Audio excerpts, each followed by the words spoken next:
I could have gone anywhere for my 40th birthday, and I chose Maine. The last time I was here, I was 15, traveling with my parents, and I'd always knew I'd come back someday. So this year, my 40th birthday was the excuse, and I finally did. Traveling from Southern California to Maine isn't exactly a hop, skip, and a jump, especially as a mother of 2 young girls. So planning out this trip took a lot of intention, preparation, and planning, which is exactly why it's been so long since I've visited. Before we even made it into Maine, I had to stop in Salem. As a history lover, the Witch Houses, Ropes Mansion, and the Jonathan Corwin House were just too iconic to skip. And when I tell you I was in and out, I mean it. I had serious business to do. I had to go antiquing. Plus, I'm not really a fan of crowds, and in Salem on a Tuesday in October, there were already tons. Okay, on to the good stuff. York Antiques Gallery in York, Maine. This was my kind of heaven. There were 3 floors of antique goodness displayed so thoughtfully. This was the first of dozens of antiques I've been to on this trip, and honestly, this was probably one of the best shops. I could have probably stayed in this place for 4 hours, but I had to pace myself.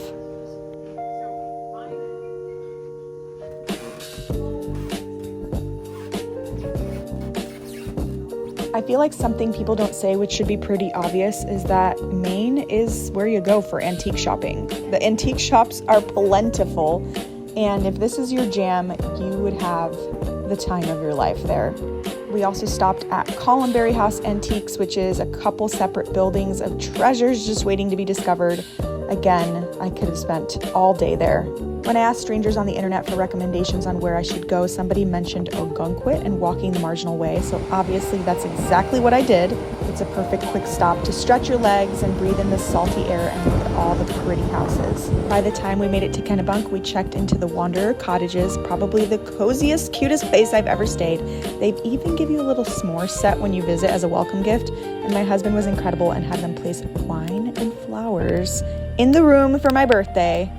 I mean, come on, husband of the year. After hitting up a few shops in downtown Kennebunkport and poking around, we ran into a local that strongly recommended I change my lobster joint recommendations and hit up Nunan's. And let me tell you, when a local tells you where to go and get a lobster roll and chowder, you listen. This did not disappoint. Also, the prices were completely reasonable. Lobster rolls are getting expensive, even in Maine, where it's like lobster land. The next day, we stopped at Good Stock, Maine. This place is so freaking cute. We had some charm bracelets custom made for our daughters. I picked out little charms based on their specific interests, and they had so many to choose from. I kind of want to go back and make one for myself and a friend. These are such a sweet keepsake to bring home. Of course, I had to get a photo with the iconic Kennebunkport sign, because did you even go if you didn't get that picture? Then we spent the afternoon walking along Goose Rock's beach. The sand stretched for miles alongside the gorgeous colonial homes, and we even spotted a few sea lions. After burning some calories walking, we had to stock up on carbs. My husband was craving New York style pizza, and we found Roma pizza, and yes, it passed the test. And I've got to say, I've never been so satisfied with a plain cheese pizza in my life. The carbs didn't stop there. The next morning, we went to the Boulangerie.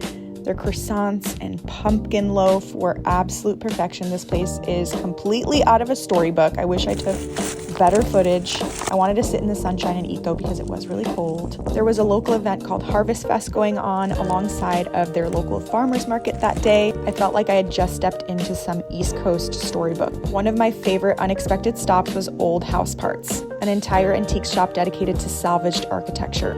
Old doors, porcelain sinks, brass knobs. It was like walking through history. We found trails along the coast drenched in fall colors, and I couldn't resist stopping for photos.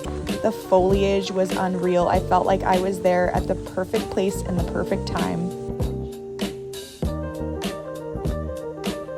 Then McDougal Orchards, 30 minutes out of the way, but worth every mile for their famous apple cider donuts. They were still warm, still perfect, and I completely understand the hype now.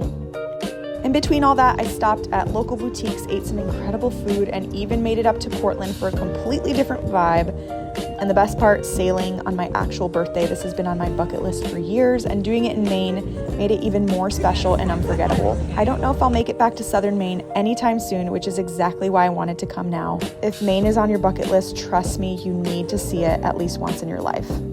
Quick disclaimer, I am not a travel vlogger. I'm simply a wife, a mom, and an entrepreneur having fun on her birthday week. And I wanted to share a slice of my favorite things with the world. If you feel compelled to subscribe, you can likely find me talking about pottery and bits and pieces of my life.